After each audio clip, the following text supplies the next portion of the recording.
Hello दोस्तों, कैसे हो आप सभी। आई होप आप लोग की पढ़ाई लिखाई अच्छी चल रही होगी। सबसे पहले सभी को राधे जय सिया राम। चलिए हम लोग समय बिना गवाए हुए अपना सेकेंड सीरीज स्टार्ट कर देते हैं, ठीक है।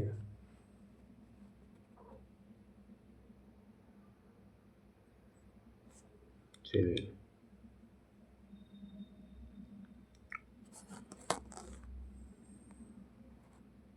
क्वेश्चन नंबर 1 आपका देखिए।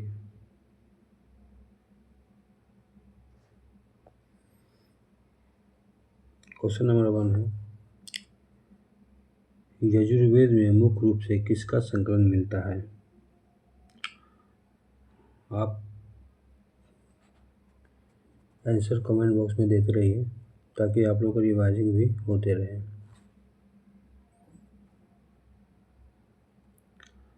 क्वेश्चन 1 है, यजुर्वेद में मुख्य रूप से किसका संकलन मिलता है। तो बी, यज्ञों के नियम और विधि विधानों का, ठीक है। क्वेश्चन नंबर 2 आइए,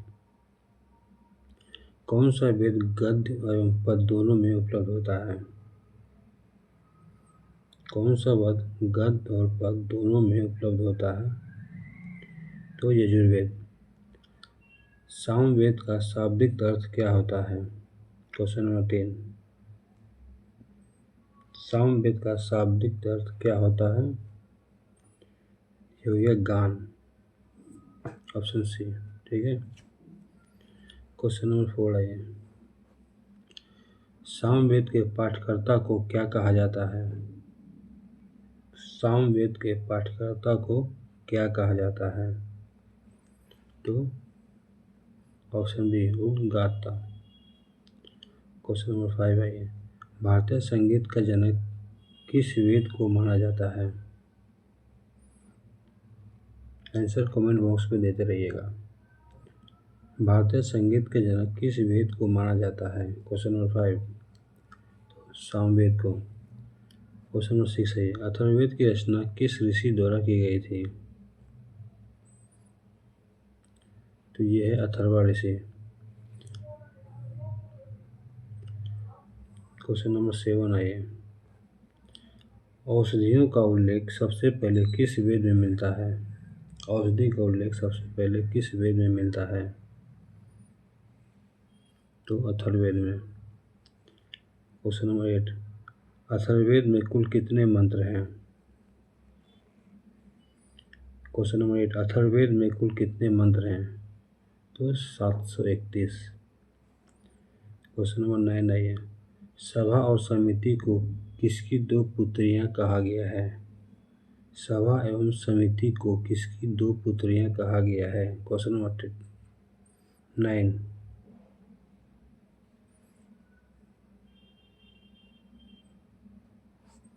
तो प्रजापति को। क्वेश्चन नंबर 10 आइए,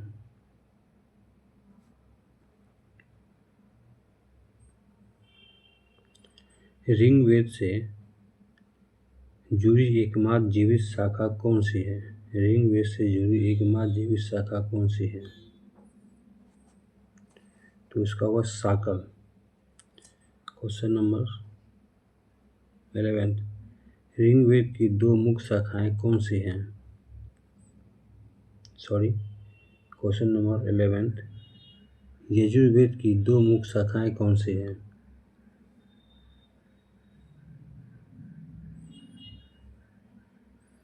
तो आपका ऑप्शन हो जाएगा बी, शुक्ल और कृष्ण। क्वेश्चन नंबर 12 आइए, शौनक और पेपलाद किस वेद की शाखाएं हैं। शौनक और पेपलाद किस वेद की शाखाएं हैं। क्वेश्चन नंबर 12, आंसर हो जाएगा अथर्ववेद का। क्वेश्चन नंबर 13 है, उपनिषद की कुल संख्याएं कितनी हैं। तो 108। क्वेश्चन नंबर 14, मूलभूत उपनिषदों की श्रेणी में कितने उपनिषद रखे गए हैं। क्वेश्चन नंबर 14, मूलभूत उपनिषदों की श्रेणी में कितने उपनिषद रखे गए हैं।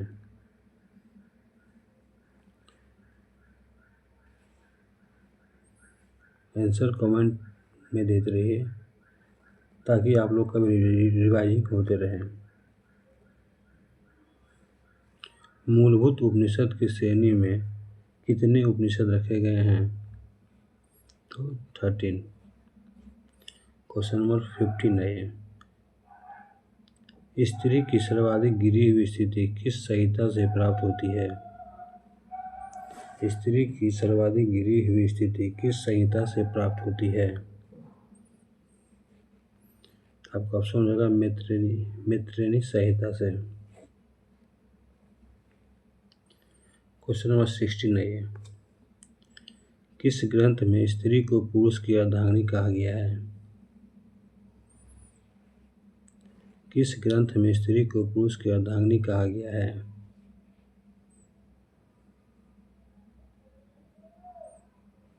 तो शतपथ ब्राह्मण में।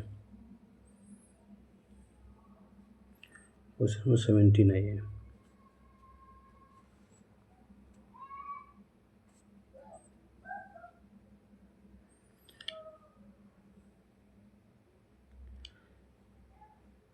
चारों आश्रमों का उल्लेख किस उपनिषद में मिलता है?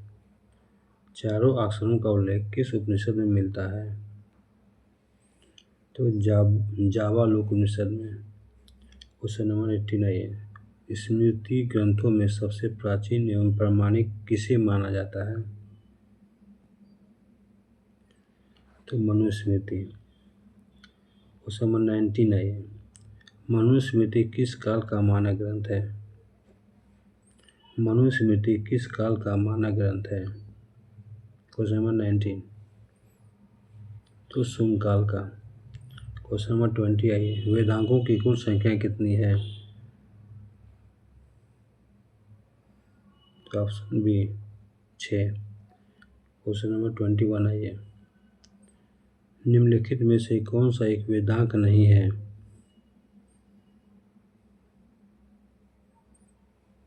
तो आगम। Question number 22। शब्दों की व्युत्पत्ति के शास्त्र को क्या कहा जाता है? शब्दों की व्युत्पत्ति के शास्त्र को क्या कहा जाता है?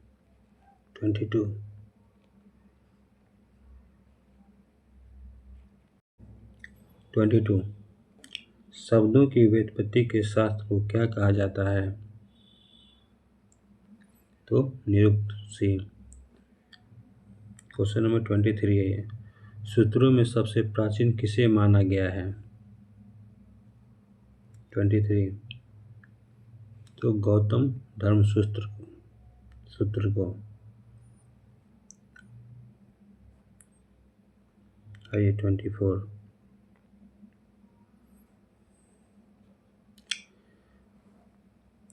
पुराणों की रचयिता किन्हें माना जाता है? पुराणों के रचयिता किन्हें माना जाता है? 24। तो आंसर हो जाएगा लोमस तथा उनके पुत्र उरसर्वा को। 25। पुराणों की कुल संख्या कितनी है? तो 18। 26। मत्स्य पुराण किस वंश से संबंधित है? मत्स्य पुराण किस वंश से संबंधित है? 26। तो आंध्र सातवाहन वंश से। वायु पुराण का संबंध किस वंश से है? 27। वायु पुराण का संबंध किस वंश से है? तो गुप्त वंश से। क्योंकि वायु दिखता नहीं है, इसे भी ठीक से याद कर सकते हैं आप। 28। सबसे प्राचीन एवं प्रामाणिक पुराण कौन सा है? 28। तो मत्स्य पुराण। 29 आइए।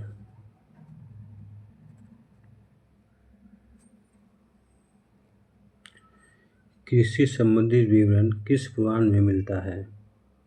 29। कृषि संबंधित विवरण किस पुराण में मिलता है? तो अग्नि पुराण में। 30 आइए। सबसे बाद का वेद कौन सा है? तो अथर्ववेद।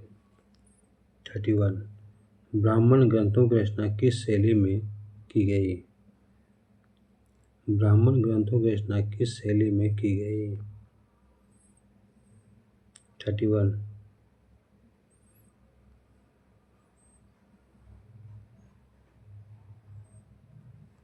ब्राह्मण ग्रंथों की रचना किस शैली में की गई?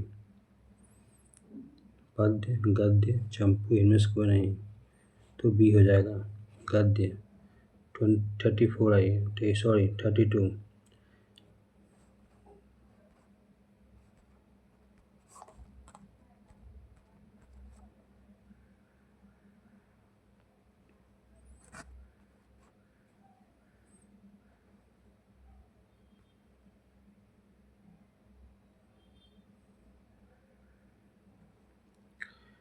ऋग्वेद के ब्राह्मण ग्रंथ कौन से हैं?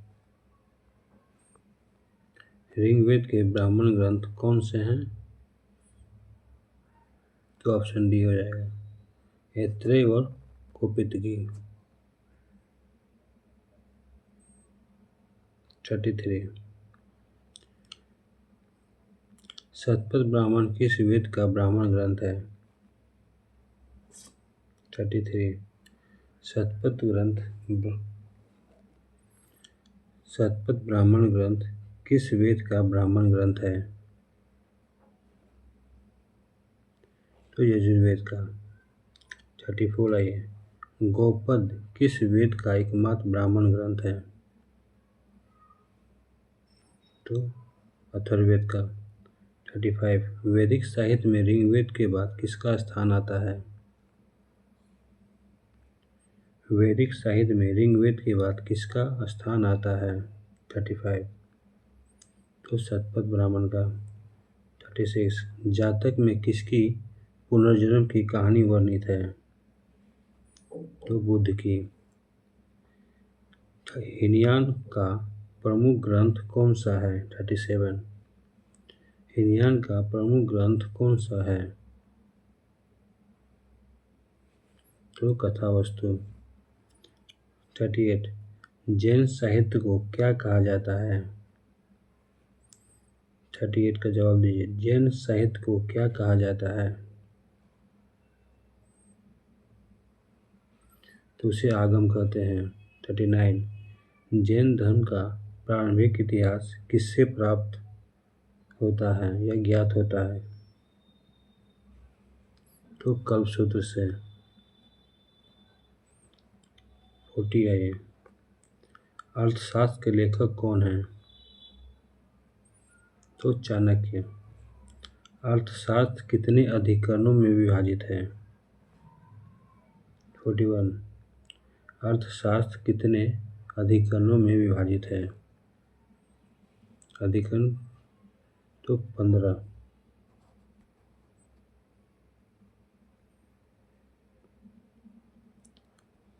42 आ जाइए आप।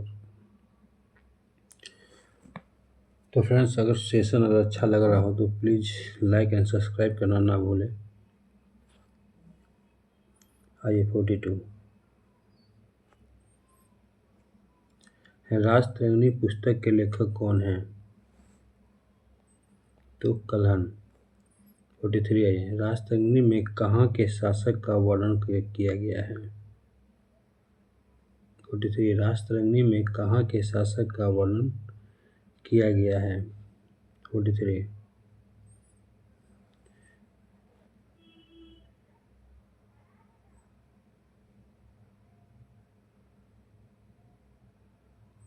Question number 43। राजतरंगिणी में कहाँ के शासक का वर्णन किया गया है? तो ये कुरु का। 44 आइए, चशनामा के लेखक कौन है? 44। चशनामा का लेखक कौन है? तो अली अहमद बी। 45। अरबों के सिंध विजय की वृत्तांत किस पुस्तक में मिलता है? 45। तो चशनामा में। 46। यजुर्वेद में किसका वर्णन है? 46। तो बलिदान और विधि का। 47। सामवेद में कितने सूक्त हैं? 47 का जवाब दिया। सामवेद में कितने सूक्त हैं? तो 1810। 48 अथर्ववेद में कुरुओं का राजा किसे कहा जाता है? 48 तो परीक्षित को। 49 आई है। नारद स्मृति में किस युग के विषय में जानकारी प्रदान की गई है? 49 तो इसमें गुप्त युग का। 50 आई है। शिक्षा वेदांग का संबंध किससे है? 50 शिक्षा वेदांग का संबंध किससे है? तो शुद्ध उच्चारण शास्त्र से। आइए 51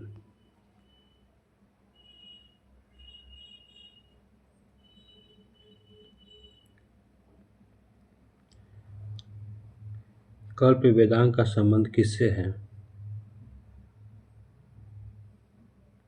कल्प वेदांग का संबंध किससे है?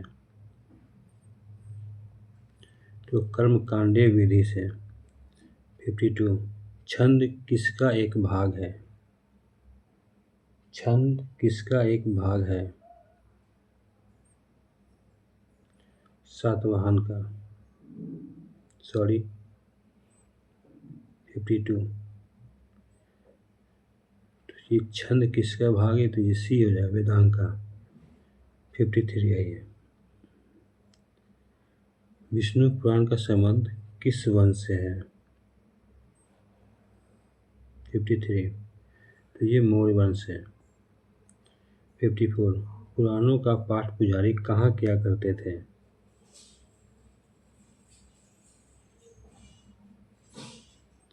तो सी हो जाएगा मंदिरों में। 55 किन लोगों को वेद पढ़ने की अनुमति नहीं थी?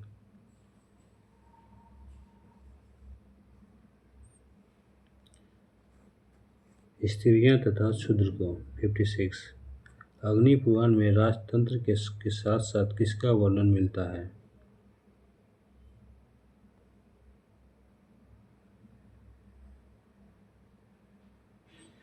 तो कृषि का।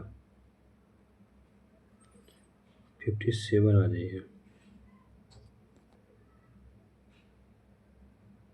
टोटल 75 क्वेश्चन है इसमें। वीडियो थोड़ा लंबा होगा लेकिन फ़ायदेमंद होगा। आप लोगों की रिवाइजिंग भी करते रहिए एक तरफ से। 57 उपनिषद की रचना किनसे पहले हुई थी? तो पुराणों से पहले हो गया था। 58 शतपथ ब्राह्मण में किन राजाओं का उल्लेख मिलता है? गंधार, केकई और कुरु का। 59 राज्याभिषेक के नियम किस ब्राह्मण ग्रंथ में दिए गए हैं? राजा लोग का राज्याभिषेक होता था ना, उसका जो ग्रंथ है उसका नियम किस में दिया गया है? यही क्वेश्चन पूछा जा रहा है 59 का। तो ऐतरेय में दिया गया था। 60 आइए। यज्ञ से जुड़े कर्मकांड की दार्शनिक अभिव्यक्ति किसमें है?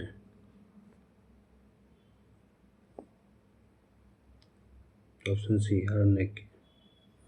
61 है ये।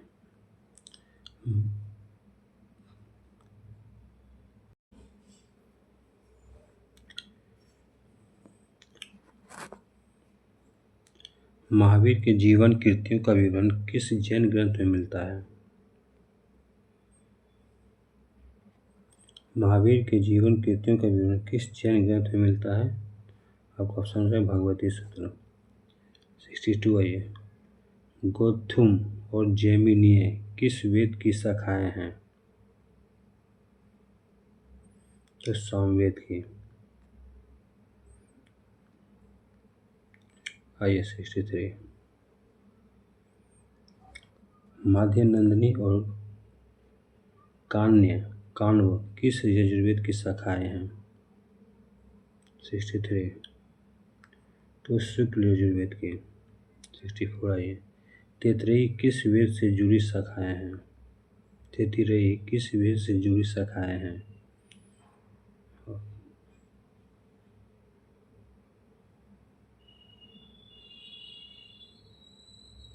तो ये हो जाएगा आपका कृष्ण यजुर्वेद से, ऑप्शन बी। 65 आइए, राजतरंगिणी में कितने संघ या यानी कि तरंग हैं? तो बी 8। 66 आइए, प्रजापति की 2 पुत्रियां किसे कहा गया है? तो सभा और समिति को। 67 आइए,